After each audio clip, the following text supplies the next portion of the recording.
안녕하세요. 이번 딥다이브 오신 걸 환영합니다. 오늘은 당신이 보내주신 형지 INC, 종목 코드 010180이죠. 이 분석 리서치 자료를 좀 깊게 파보려고 합니다. 네, 안녕하세요. 이 자료가 형제 INC의 그 본업인 패션 사업, 펀더멘털이라고 하죠. 이것과 또 소위 정치 테마주라는 시장의 센티멘트, 이 둘 사이의 괴리를 잘 분석하고 있더라고요. 네, 맞아요. 그래서 오늘 저희 목표는 이 두 가지 상반된 힘이 주가에 어떻게 작용하는지 그걸 명확히 이해하고요. 또 당신이 이 정보를 투자에 어떻게 활용할 수 있을지 그 핵심만 좀 빠르게 짚어보는 겁니다. 특히 그 지점이 흥미로웠어요. 2025년 4월에요. 펀더멘털이랑은 완전 상관없이 주가가 단기에 거의 4배 가까이 급등했던 적이 있잖아요. 네, 있었죠. 바로 거기서부터 이야기를 좀 풀어가 보면 좋을 것 같습니다. 자, 그럼 이 회사의 좀 기묘한 주가 흐름, 그 속을 한번 들여다보죠. 일단 자료를 보면요. 형제 INC 본업 상황이 상당히 어려워 보여요. 네. 2025년 2분기 실적을 보면 매출이 전년 동기 대비 거의 10%가량 줄었고요. 영업 적자는 이게 5배 이상 커졌어요. 네, 적자 폭이 상당히 커졌죠. 예작이나 본 캐리스노트 같은 브랜드들이 좀 오래됐다는 지적, 그리고 여전히 오프라인 중심이라는 거, 이런 한계가 뚜렷해 보입니다. 정확합니다. 펀더멘털만 딱 놓고 보면 사실 투자 매력은 좀 떨어지는 상황이죠. 그 주당 순자산 가치, BPS라고 하죠. 이게 2분기 말 기준으로 792원인데 이게 계속 적자가 나니까 그마저도 줄어들고 있어요. 계속 가치가 깎이는 거군요. 네, 지금 주가 기준으로 PBR이 1배 아래 한 0.9배 정도 되는데 자료에서는 이게 단순히 싸다고 볼 게 아니라는 거죠. 오히려 지속적인 이익 감소 때문에 자산 가치가 계속 깎여 나가는 가치 함정의 가능성이 높다. 이렇게 좀 강조하고 있습니다. 네, PBR 1배 미치라고 무조건 좋은 건 아니니까요. 그런데 이렇게 펀더멘털이 안 좋아지는 와중에 주가는 2025년 4월에 2,874원까지 치솟았다. 네. 이게 이제 자료에서는 소위 정치 테마주, 구체적으로 특정 정치인 테마로 엮였기 때문이라고 분석을 하더라고요. 여기서 저희가 좀 분명히 할 점은 저희는 이런 정치적 분류나 테마 자체에 대해서 어떤 입장을 가지는 게 전혀 아니고요.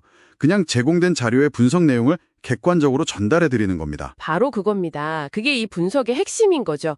회사의 어떤 내재 가치, 펀더멘털과는 전혀 상관없이 시장의 강력한 센티멘트, 그러니까 테마라는 게 주가를 완전히 다른 방향으로 끌고 갔던 거죠.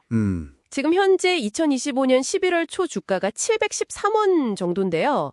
이건 그 뜨거웠던 테마가 이제 식으면서 다시 펀더멘털 지표인 BPS 수준으로 회귀하는 과정이다. 이렇게 자료는 해석하고 있습니다. 그렇군요. 테마가 빠지면서 제자리로 돌아오고 있다. 근데 회사가 이렇게 돈을 못 버니까 외부에서 자금을 끌어올 수밖에 없었겠네요. 네, 그렇죠. 자료 보니까 2022년, 2024년, 그리고 또 2025년 3월에도 대규모 유상증자를 했거나 결정했어요. 특히 25년 3월 증자는 규모가 200억 원.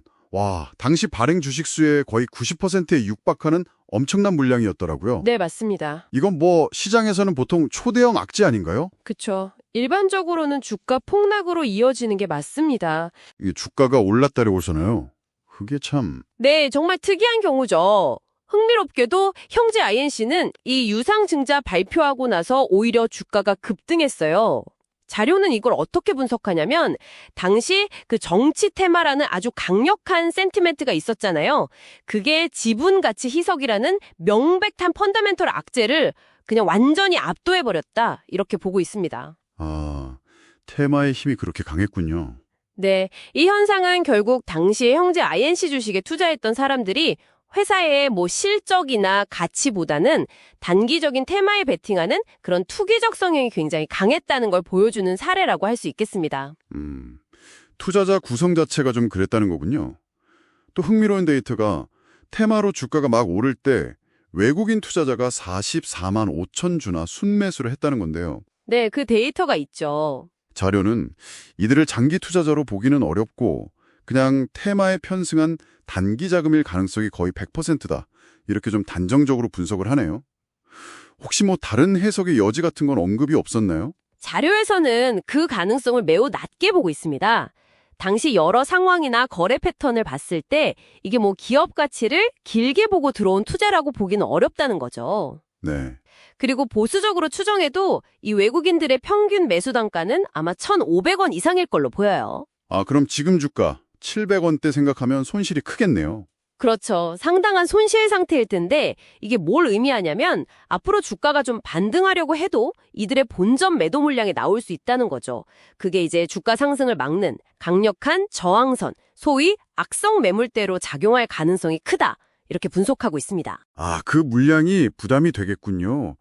회사가 뒤늦게 자체 온라인물, 매그넘물 이걸 열고 온라인으로 좀 전환하려고 시도는 하고 있지만 자료는 이것도 성공 가능성을 꽤 낮게 보네요. 역시 그 브랜드 노후화 문제가 계속 발목을 잡을 거라는 분석이고요. 네, 자료의 전망은 좀 비관적입니다. 2026년까지 뭔가 의미 있는 펀더멘털 개선을 기대하기는 좀 어렵다. 매출 감소 추세가 이어지고 적자 구조가 고착화될 가능성이 높다. 이렇게 보고 있습니다. 그리고 가장 큰 리스크는 역시 돈 문제죠.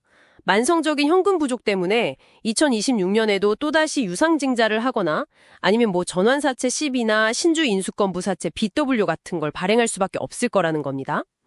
결국 기존 주주들의 지분 가치를 희석시키는 자금 조달이 반복될 수 있다는 거죠. 계속 그런 악순환이 될 수 있다. 알겠습니다.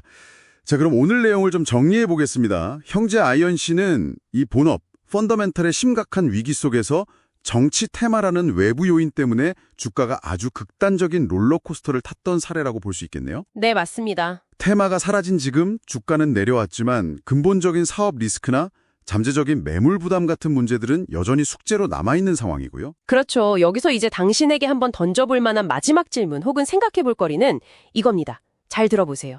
이 회사의 주가는 지금까지 보면 본업 실적이 좋아지거나 나빠지는 것보다는 외부에서 돈을 끌어온다거나 유상증자 등 아니면 예측하기 어려운 테마에 훨씬 더 민감하게 반응해 왔잖아요. 네, 그랬죠. 그렇다면 앞으로 이 회사의 펀더멘털 개선 신호가 아니라 다음번 주가 급등락을 촉발할 수 있는 또 다른 외부 이벤트. 그게 뭐 긍정적이든 부정적이든 간에요. 그런 이벤트의 징후는 과연 무엇일지, 우리가 어떤 종류의 뉴스나 지표에 좀 더 주의를 기울여야 할지, 이 점을 한번 고민해 보시면 이 자료를 더 깊이 이해하시는 데 도움이 될 것 같습니다. 네, 아주 흥미로운 질문이네요. 오늘 딥다이브는 여기까지 하겠습니다. 다음 시간에 또 유익한 자료 분석으로 찾아뵙겠습니다. 감사합니다. 감사합니다.